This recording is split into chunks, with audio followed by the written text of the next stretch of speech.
Olá, pessoal. Sejam bem-vindos a mais um webinar promovido aí pela Brasiline, em parceria aqui com a Easy World. Meu nome é Gustavo Mendes, sou System Engineer na Easy, que é distribuidor Kaspersky, Centro de Treinamento Kaspersky, e vamos aí falar um pouquinho hoje sobre o ransomware, né? Vamos entender um pouquinho sobre esta ameaça que atualmente vem nos incomodando, né? Vem trazendo bastante problemas, né? Então, o objetivo é que a gente entenda um pouco aí sobre esse malware, né? Esse webinar está sendo gravado, né? Então, eh, ah, se tiverem alguma dúvida, fiquem à vontade para entrar em contato diretamente com a Brasline, né? E estaremos à disposição aí, tá ok? Então vamos seguir aqui, então dar início aqui ao nosso tema, nosso webinar sobre ransomware. Vamos lá. Para a gente entender um pouquinho, né, na verdade, na evolução dessas ameaças, né? Então, a gente nota que um pouco mais de 20 anos atrás, a gente tinha uma frequência de novas ameaças muito baixas, né? Então, quando começou a surgir a tecnologia no sentido de computadores, internet, é que esses vírus começaram um pouco a nos incomodar, né? Em 94 a gente falava, né, por volta desse ano a gente falava de um novo vírus por hora, né? Era mais tranquilo. Depois em 2006 a gente já viu um aumento significativo, né? É, 60 vezes mais, né? Praticamente, que aí se tornou um novo vírus por minuto, né? Então, a frequência ficou maior de novas ameaças, né? Criadas, né? Em 2011, a gente já teve um aumento também considerável, né? É, de um novo vírus a cada segundo, né? E atualmente, né, no último ano, a gente teve mais de 350 mil novas ameaças criadas por dia, né? Isso gira em torno de 4 a 6 novos vírus, novos malwares por segundo, né? Então é um aumento exponencial se a gente comparar os últimos 20 anos, né? Então é algo que a gente tem que prestar atenção, né? Então, dentro dessas ameaças, a gente tem variações de vírus, de malware, né? Tipos de malwares que vem nos incomodando, né? A gente vai ver aí um pouco dessa evolução também desses malwares, né?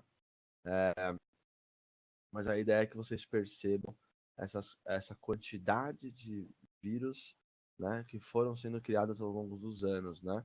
Então, em 94, a gente registrou aí mais de 8 mil novos vírus naquele ano, né? Em 2006, mais de 500 mil novos vírus nesse ano, né? Em 2011, né, naquele ano, é, mais de 31 milhões de novos malwares, né? Em 2016, mais de 127 milhões de novos malwares criados, né? Então a gente é, nota que realmente é uma quantidade é, absurda, né? Talvez seja a palavra aí, né? De malwares que são criados, né? Então realmente é, esse tipo de ação aí virou uma indústria, né? Que rouba as informações, que rouba é, dinheiro, né? Então isso acaba tendo bastante problema no nosso dia a dia, da nossa operação, do negócio, né? Então é algo que a gente tem que se preocupar, né? nos preocupamos num primeiro momento, né? E é sempre importante é, é qual seria uma melhor solução, né? É, de uma ferramenta de proteção, né? Então é muito importante a gente se preocupar com uma ferramenta que nos entregue o máximo de proteção possível, né? Obviamente, o 100% a gente acaba não tendo, né? É impossível algo 100% seguro, confiável, mas a gente tem que sempre buscar o mais próximo disso, né? E a gente pode notar que, às vezes, o percentual de detecções e de ameaças detectadas acaba sendo bem próximo um do outro, né? Mas esse bem próximo, esse 0,1% de diferença, se a gente pensar esse 0,1 de diferença em cima dos 127 milhões, a gente tem uma diferença aí de não detecção de mais de 100 mil malwares, né? Então a gente pensa que é algo bem significativo, né? A gente está exposto numa quantidade aí bem grande, né? Dessas novas malwares. Então, penso que é realmente importante a gente pensar na missão bem qualificada e que nos dê o máximo é, de, de proteção possível, né? E nessa evolução, né, das ameaças, a gente veio ver que no começo, né, há 20 anos atrás, a gente tinha vírus é, menos danosos, né, mas, para não falar mais tranquilos, né, mas que nos causavam menos tragédias, né, no mundo corporativo, né, mas isso foi, digamos que, amadurecendo ao longo do tempo, né? Então a gente começou a ter a questão de worms, né? De vários vírus, né? Polifórmicos, é, spams, né? O aumento exponencial de spams, que isso nos incomoda até hoje, principalmente, né? Malwares, espiões, né? Os spywares, os botnets, que são aquelas redes zumbis de computadores, onde acaba é, proliferando a ameaça e colocando aí máquinas para trabalhar para os criminosos, né? E as ameaças que vêm pela web, pela internet, teve um aumento, né? Obviamente, com o aumento do uso da internet, isso também foi aumentando, né? Em 2010 é praticamente um marco onde a gente começou a ter a questão de ataques direcionados, né? Que é um tema bem interessante também, né? É, as ameaças persistentes avançadas, isso começou por volta de 2010, né? Que foram ameaças aí com um alto grau de de ação, né? Um alto grau de tecnologia usada, de expertise usado, né? Nesse tipo de ameaça, né? Que foi capaz de entrar em governo, de entrar em grandes empresas, né? Então isso foi um marco bem interessante nessa evolução dos malwares, né? Das ameaças, né? E a gente vê também um aumento significativo no número de ataques a dispositivos móveis, né, as ameaças no mundo mobile, né? Claro que esse aumento significativo acompanha o aumento, né, o uso desses tipos de dispositivos, né? Então, quanto mais a gente usa, mais os ataques acontecem nesse meio, né, nessas plataformas, né? E a gente chega até o ransomware, né? Fala aí de evolução das ameaças, o ransomware que vem aí cada vez mais, infelizmente, nos últimos anos, vem nos incomodando, né? Para a gente ter uma noção, ransomware no Brasil, né? No Brasil, na última linha, a gente nota que entre 2014 e 2016, o ransomware teve um aumento de 60%, né? Em número de ataques, né? Então é um aumento muito grande, né? Entre 2014 e 2016. né? Olha só o aumento no Brasil, né? eh, do número de usuários atacados pelo ransomware, né? Foi um aumento de 2% em 2014 para mais de 30% em 2016, né? Então, foi um aumento também gigantesco, né, de número de usuários atacados, né? Então, é algo bem grave, né? E que infelizmente isso vem crescendo no Brasil principalmente, né? Porque a gente vai entender que o ransomware é algo bem é, rentável para o criminoso, né?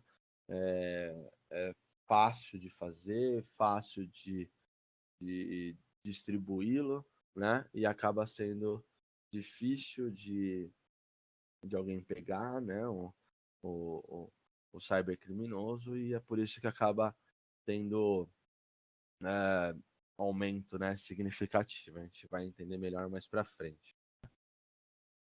Números do ransomware aí no mundo, né, é, em 2016, né? Então, em 2016, a gente teve um aumento de 62 novas famílias de ransomware apareceram, né? Então, famílias é quando você tem um tipo de ransomware, né? E esse tipo de ransomware gera ramificações, né? Então, você tem 62 novas famílias e sem contar todas as suas ramificações, né? Então, é bastante coisa, né? É, a gente teve um aumento aí do número de ransomwares modificados ou incrementados aí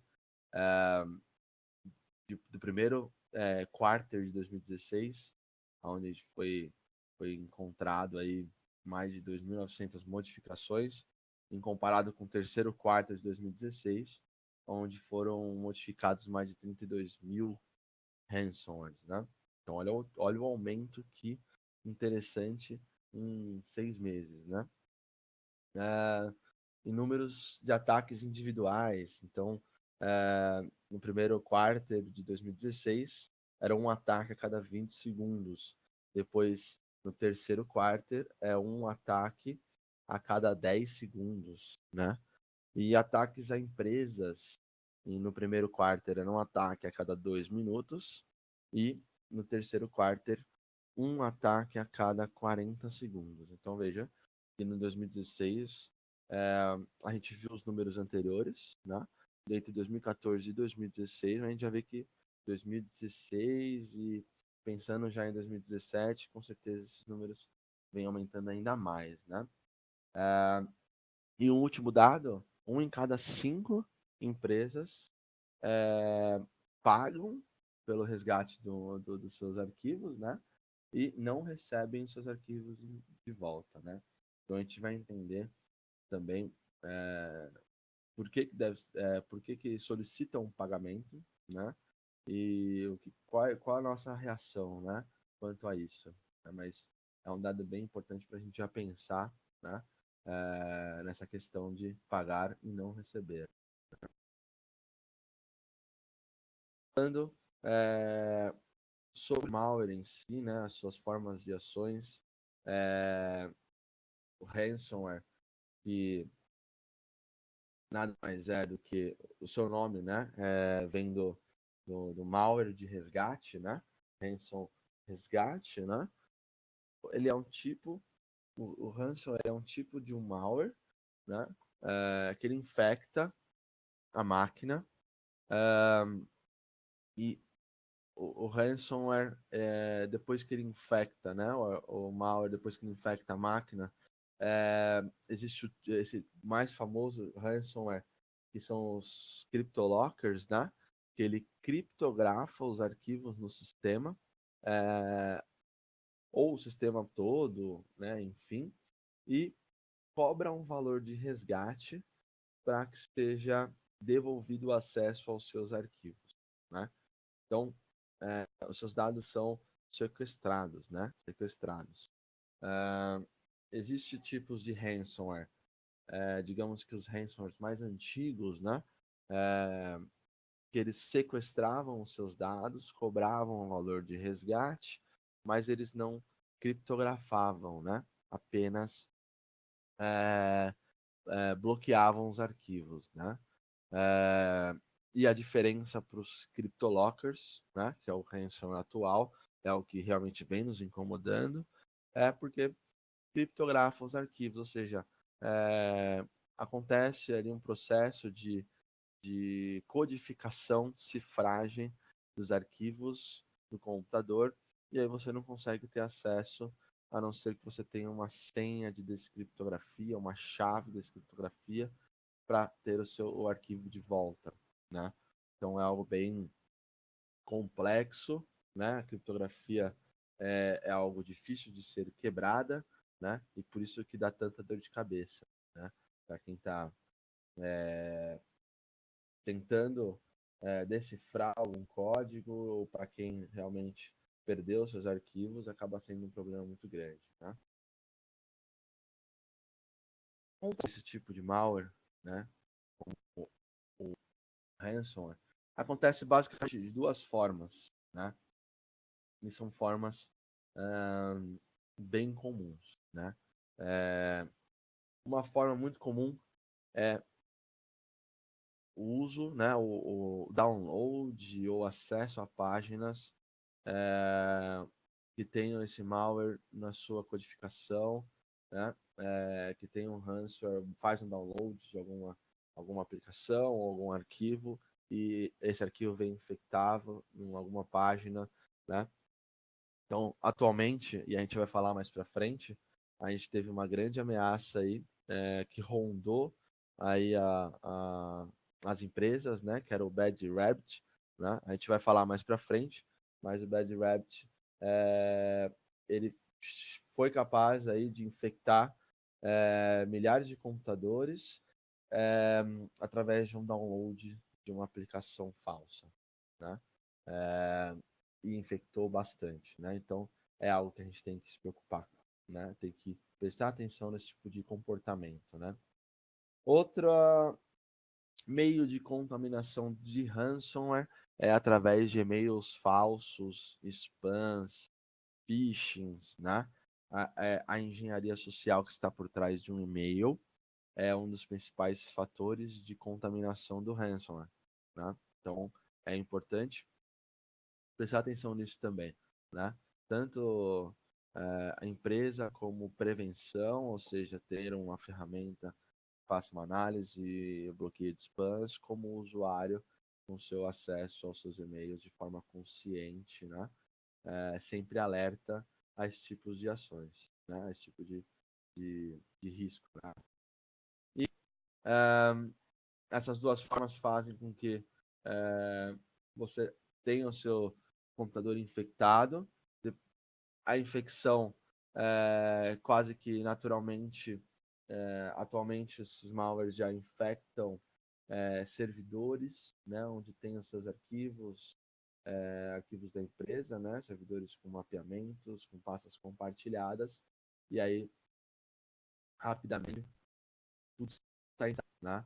Então, seus arquivos da sua máquina e os arquivos de servidores, e aí é que o estrago está feito, né? Então, é realmente que isso acontece, né? Então, para a gente entender aqui o fluxo dessa ameaça, né? Como ela acontece, então, usando o e-mail como uma forma de infecção, né? Então, o usuário recebe uma mensagem, infelizmente, essa mensagem que o usuário recebe ele pode cair nessa engenharia social, porque é um e-mail que tem uma informação que parece convincente, tem um anexo que me parece ser um anexo que eu estava esperando, faz o download desse arquivo, desse anexo, e aí quando ele executa, né, já baixa no computador os códigos para criptografia, né? Aí os arquivos já são criptografados, afetados. Logo na sequência já aparece uma mensagem exibindo as informações do que aconteceu na máquina, né? E por fim as instruções para pagamento, resgate dos seus arquivos e como você deve fazer isso, né? Onde geralmente você usa bitcoins, né, para fazer o pagamento, usa o navegador Tor para deixar invisível a sua navegação, né? Então é por aí que acontece essa infecção, né? Vou passar um videozinho para vocês, bem curto, sobre uma infecção em um laboratório que a gente fez para exemplificar esta ação de um ransomware, né? Então é bem legal de acompanhar isso, né? Então nesse vídeo a gente mostra os arquivos legítimos, né? Então um documento do Word, um documento do Excel, onde tem os seus arquivos confidenciais, né? Suas informações confidenciais, PowerPoint, né? Isso mostrando que são os arquivos que a gente naturalmente trabalha, né? Extensões de arquivos comuns do Office, um TXT, né? Isso, né? Eles estão no meu disco local, né? Então são arquivos localmente na minha máquina, tá? O ransomware está na área de trabalho, esse é o artefato, esse é o ransomware, ele vai ser executado, tá? E ao ser executado ele se camufla, já muda os arquivos na área de trabalho e aparece automaticamente. O tipo de criptografia, no caso desse ransomware, 2048 bits, né? E as instruções do final da página de como deve ser feito este pagamento, né? Usando o navegador Tor para a navegação ficar simples. Bom, rastrear este pagamento e os arquivos aí na área de trabalho, aqueles arquivos do Office, né? Todos foram comprometidos, foram cifrados, criptografados e aí os arquivos estão unificados, né? Isso é aquele fato que a gente viu, que era o ransom trabalho. Geralmente ele não vem assim tão aparente, né? Ele pode vir embutido num arquivo legítimo, que quando você executa, ele já executa junto, né? Então, geralmente a gente cai porque a gente entende que é um arquivo legítimo, mas não é. Tá? O resultado desta contaminação é realmente os nossos arquivos confidenciais, os nossos dados, informações bancárias da empresa, informações de funcionários, projetos e por aí vai, né? Então, realmente são as informações da empresa, os arquivos sensíveis ao negócio da empresa que são comprometidos. Então, a gente tem que nos tomar esse cuidado, né? Do como a gente pode se prevenir para não passar por essa situação. A gente se depara com a seguinte questão, né? A gente deve pagar esse resgate ou não, né? Então, o resgate ele deve ser pago diretamente à vítima, né? Na verdade, a vítima exige esse pagamento. Como eu falei, o pagamento geralmente é por Bitcoin. A Bitcoin é a moeda digital que a gente não consegue rastrear as transações, né? Então fica mais fácil, uma moeda que vem cada vez mais sendo valorizada, né? No mundo digital, né? Em vários países aí já estão adotando e por isso são os motivos que as transações são feitas via Bitcoin, né? E a gente instrui sempre os nossos clientes, né, a não fazerem este pagamento, né? E por algumas razões, né? Primeira razão é aquela que a gente viu, né? Muitas vezes, que a gente já viu lá no slide sobre o ransomware no ano de 2016, aonde muitas vezes a gente faz o pagamento e o pagamento é em vão, porque você não recebe nenhuma chave de descriptografia ou a chave que você recebe é falsa, né? E aí você tem um problema de você perder os seus arquivos e perder o dinheiro, né, que você está colocando aí para ter os arquivos de volta, né? Então você tem duas perdas, né? Esse é um primeiro ponto, né? Um segundo ponto é que você fazendo o pagamento não vai impedir que o cybercriminoso ataque novamente a sua máquina, né, a sua empresa, e novamente infecte o seu computador e novamente exija o pagamento, né? Então nada vai impedir isso, né? Então você pode ser um objeto de extorsão, né? Por um grande período, isso acontece bastante, né? Um outro motivo, né, claro, fazendo esse tipo de pagamento, você incentiva o crime, né? Então você está comprovando que aquela ação do criminoso tá acontecendo, ele está tendo sucesso, né? Então acaba contribuindo para esse tipo de ação do cybercriminoso. Então é importante que a gente não faça esse pagamento, né, de maneira nenhuma e procure outras alternativas para restabelecer os seus arquivos, os seus negócios, né? Isso é muito importante. Tá? É, existe apenas um tipo de ransomware, né? Então, como a gente viu também no slide sobre o ano de 2016, né, do ransomware, é, só em 2016 foram criadas 62 novas famílias de ransomware, né?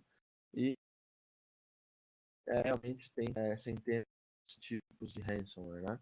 Então, a gente deparou aí, inclusive com alguns tipos aí de ransomware bem conhecidos, né?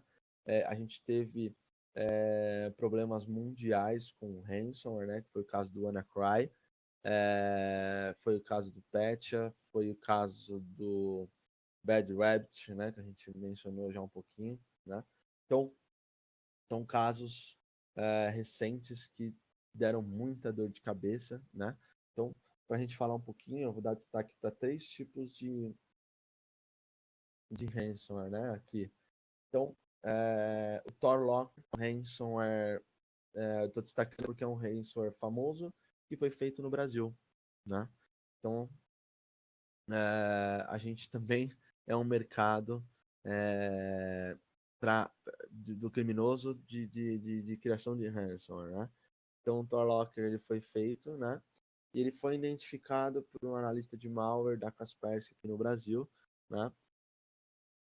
E ao analisar o código encontrou essa imagem, né? Ali no código, né? Então, é uma imagem, claro, modificada, né? Mas mostra um pouquinho, né, do que é o cybercriminoso brasileiro, né? Os códigos também, então a característica, né, também uma das características que denunciou o ransomware made in Brasil, né, porque tinha escritas em português com claramente português Brasil, né, então da nossa língua local, né, então esse foi um ransomware feito aqui, né. A gente teve também o WannaCry, né, que veio aí, estourou aí em maio agora de 2017, né. O WannaCry, ele foi um ransomware que explorou uma vulnerabilidade do Windows, né, o Eternal Blue, né. Então, essa vulnerabilidade que foi conhecida em março, né, e em menos de 2 meses, digamos assim, já foi explorada e deu muita dor de cabeça. A gente tem umas fotos de várias corporações, várias empresas que tiveram os seus computadores afetados pelo WannaCry. Tá? Então, essas são imagens de empresas que tiveram WannaCry, teve o desprazer de se deparar com essa imagem aí. Então afetou milhares de países, né? Dezenas ou centenas de milhares de computadores no mundo, né? O Bitcoin, desculpa, o WannaCry acabou até sendo foi foi descontrolado, né? Então quem cybercriminosos que lançaram esse malware, né? Não tinham ideia da, da, da capacidade de proliferação, né? Mas acabou atingindo muita gente mesmo, né? E por uma simples falha do sistema operacional, onde é simples porque as empresas que tinham as suas atualizações em dia, né, do seu Windows, não foram afetadas, né? Simplesmente isso, né? Então, daí a importância de ter um plano aí de atualizações, né, de segurança bem definidos, porque uma simples falha pode comprometer a operação de toda a empresa, né? Aí, ATM, né? Por aí vai. E também a gente teve o Bad Rabbit, né? O Bad Rabbit, massa, né? Que afetou principalmente países na Rússia, Ucrânia, países ali do leste europeu, né? Não chegou a ser tão badalado quanto o WannaCry, né? Mas foi bastante falado, sim, né? Fez bastante estrago também, né? Era um malware, como eu mencionei, ele, ao contrário do WannaCry, que explorava uma vulnerabilidade do sistema, né? O Bad Rabbit, ele era um arquivo que você baixava como sendo um, uma atualização do seu Adobe Flash, né? Então você baixava de um site, estava navegando, vinha uma atualização para você atualizar o seu Adobe Flash, e quando você baixava esse arquivo, você era automaticamente infectado pelo Bad Rabbit, né? Então, vejam que é uma outra forma de infecção, mas que é, simples também, né? Uma engenharia social também, né? Você achou que era uma era um arquivo legítimo, mas não é, né? Essa é uma mensagem que aparecia do Bad Rabbit com o tempo que você tinha para fazer o pagamento, né?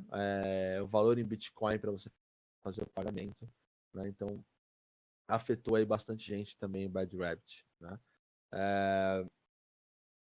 E a gente tem que entender que não para por aqui, né? Então acaba sempre são novos sempre malwares que estão sendo criados, né? Por quê, né?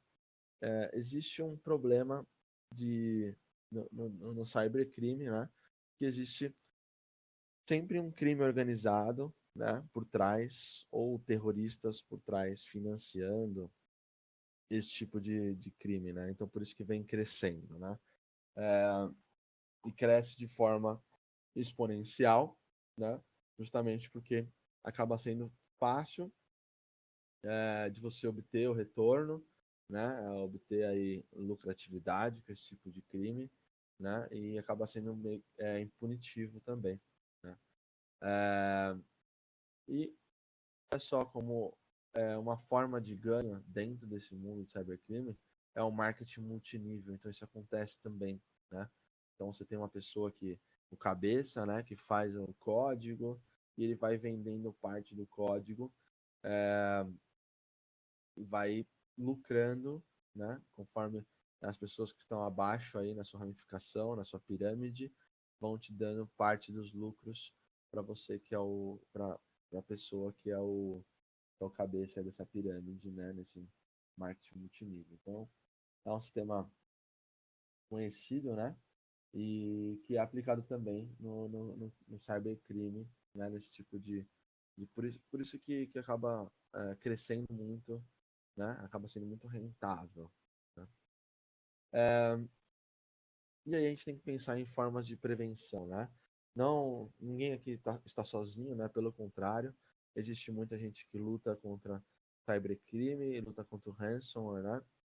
A Kaspersky, ela tem feito ações com a sua área de cybersecurity para ajudar polícias locais, Interpol, Europol, na busca pelos cybercriminosos que estão por trás de vários tipos de ransomware, né? Então, recentemente, a Kaspersky conseguiu, ajudou a polícia a encontrar os criminosos aí que estavam por trás do ransomware CoinVault, né? Que foi um ransomware no começo aí estragou também bastante computador, né? Acabou aí com bastante empresa, né? Então aí foi a Kaspersky que ajudou, né? A Kaspersky tem especialistas no Brasil, né? Analisando o mercado de ransomware e outras ameaças, assim como a Kaspersky também tem uma célula somente anti-ransomware, né? Dentro do seu time de análise e pesquisas, né? Tem uma célula só anti-ransomware, né? Para ajudar aí a diminuir ou estar sempre em cima aí para ajudar a comunidade a se livrar do ransomware, né? Isso, a Kaspersky tem um site que é o noransom.kaspersky. É um site onde tem alguns utilitários para que você consiga descriptografar os arquivos que foram cifrados pelo ransomware, né? Então ali tem alguns tipos de utilitários que você pode utilizar para ajudar, né? Em vez de fazer aquele pagamento, né? Existe um site mais macro, que é o nomorehandsome.org, que a Kaspersky faz parte, e existem outras entidades que ajudam aí, né, nessa comunidade aí, a auxiliar aí quem foi afetado pelo ransomware, né? Então é importante essas informações, né? A Kaspersky disponibiliza aí uma ferramenta anti-ransomware de forma gratuita, tá? Essa ferramenta ela pode ser utilizada para quem ainda não tem o Kaspersky, né? É importante frisar que o Kaspersky dentro do seu endpoint tem as ferramentas anti-ransomware já embutidas, né? Isso é para auxiliar quem não tem ainda o Kaspersky, né? Não tem uma ferramenta, então isso é para te ajudar no que se refere ao ransomware, né? Obviamente, se você quiser uma proteção mais completa para todos os tipos de ameaça, o produto instalado é sempre a melhor opção, né? Mas aqui é para realmente auxiliar aí quem está com essa dificuldade aí, vem enfrentando bastante problema com ransomware, né? A Kaspersky, como eu falei, tem um time aí de análise de pesquisas, mas também conta com sua rede de segurança, né? Kaspersky Secure Network, né? Que é a sua análise em tempo real, onde ele está detectando novas ameaças, fazendo análise zero day, vulnerabilidades, né? Podem conferir aí nesse site que é o CyberMap, né? Onde você encontra em tempo real as análises que a Kaspersky faz, né? E te mostra aí. Essa análise, esse tipo de análise ajuda muito a diminuir o tempo de resposta às novas detecções e com certeza a aprimorar a técnica e eficiência do produto, né? Então é muito importante uma análise assistida em nuvem, tá? E como eu falei, o Kaspersky tem aí na sua proteção endpoint um sistema todo preparado para detectar novos tipos de ransomware, novos tipos de ameaças, que é o System Watcher, né? Então ele faz toda a análise comportamental dos arquivos. O System Watcher ele tem o Learn Machine, né? O aprendizado da máquina. Ele tem toda a análise assistida em nuvem para evitar a infecção por novos tipos de doença, né? O System Watch também tem uma tecnologia bem interessante, que é de rollback das ações maliciosas. Então, por exemplo, você teve seus arquivos afetados pelo ransomware, o System Watch ele é capaz de detectar essa ação e depois de bloquear, restaurar o que aconteceu na máquina nesse período, né? Então a gente tem aqui um videozinho que demonstra isso, né?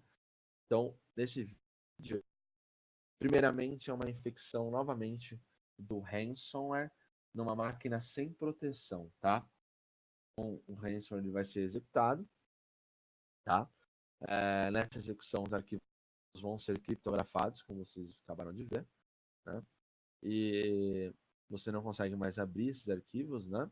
Eles estão codificados.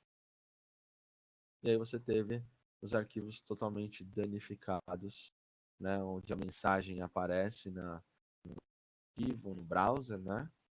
E aí você perdeu isso. Isso é bem legal, né? Então o Kaspersky está instalado, o ransomware ele é executado dentro da máquina, acontece algumas ações, como vocês estão vendo, mas aí o Kaspersky é capaz de bloquear essas ações, detecta bloqueação e tá, beleza, isso aqui, ele rouba, né? Então ele volta os arquivos ao que era antes, exatamente o que era antes, né? Então isso é muito interessante no nosso ambiente. Então ele realmente faz um backup temporário de que foram modificados, né? Então esse é um tipo de modificação suspeita, faz um backup, né? Então ela está presente no endpoint, seja na linha business, na linha small office, na linha home. O Kaspersky tem essa tecnologia, né?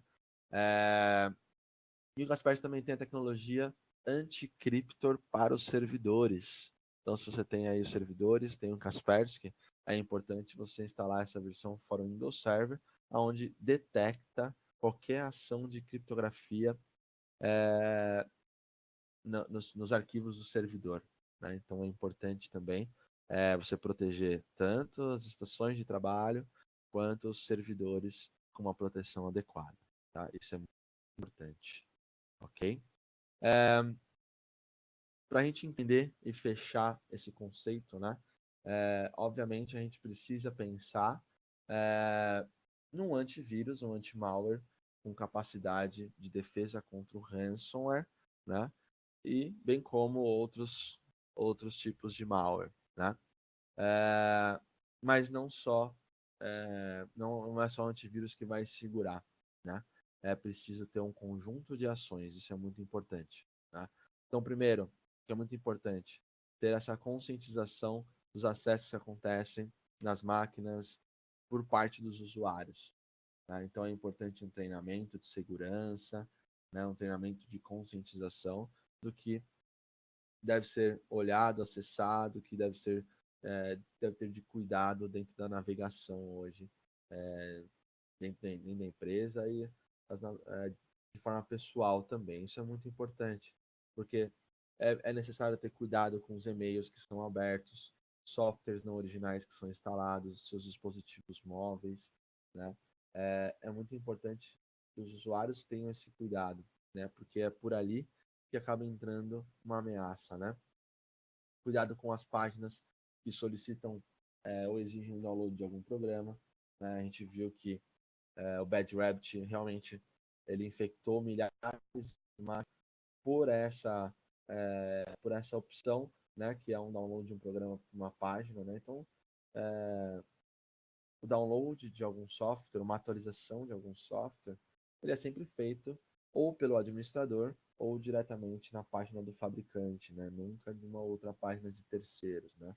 Então esse tipo de coisa, esse cuidado faz parte de uma conscientização que deve ser passado para os colaboradores, né? Então, os avisos de atualização, né, eles não aparecem dentro da janela do navegador, né? Nunca. Ele sempre, quem dá esse alerta é sempre o próprio software já instalado, né? A própria aplicação ali já instalada. Então é muito importante ter essa noção, né? Por parte do administrador do ambiente, né? É sempre importante manter os softwares atualizados, né? Ou o próprio usuário da sua máquina pessoal manter os softwares atualizados, pensar numa forma de, de, de eficiência quanto a essas atualizações, né? tanto dos softwares quanto do Windows, né? Sempre ter o Windows ali trabalhando, Windows Update, né? Para que as atualizações sejam feitas. A gente viu também que o WannaCry foi é, uma foi uma exploração de uma vulnerabilidade do Windows, né? Então é importantíssimo que se tenha algo desse tipo, né? Ativado ou uma política de gerenciamento do Windows Update para que as máquinas nunca fiquem desatualizadas, né? É importante também você fazer uma definição de política de senhas, né? Principalmente no que envolve o seu remote desktop, né? É, atualmente a gente vê bastante exploração do remote desktop, principalmente se ele estiver, de certa forma, aberto para a internet, né? Onde aí a gente vê bastante cybercriminoso fazendo aí escaneamento de porta, detectando algum tipo de de porta abertas, né? E fazendo aí brute force nas portas do RDP 3389 e infectando diretamente o servidor com ransomware, né? Então é importante ter essas políticas definidas, né? E o máximo de bloqueios possíveis, né? Servidores em DMZ, coisas desse tipo, né? Muito importante. E por último,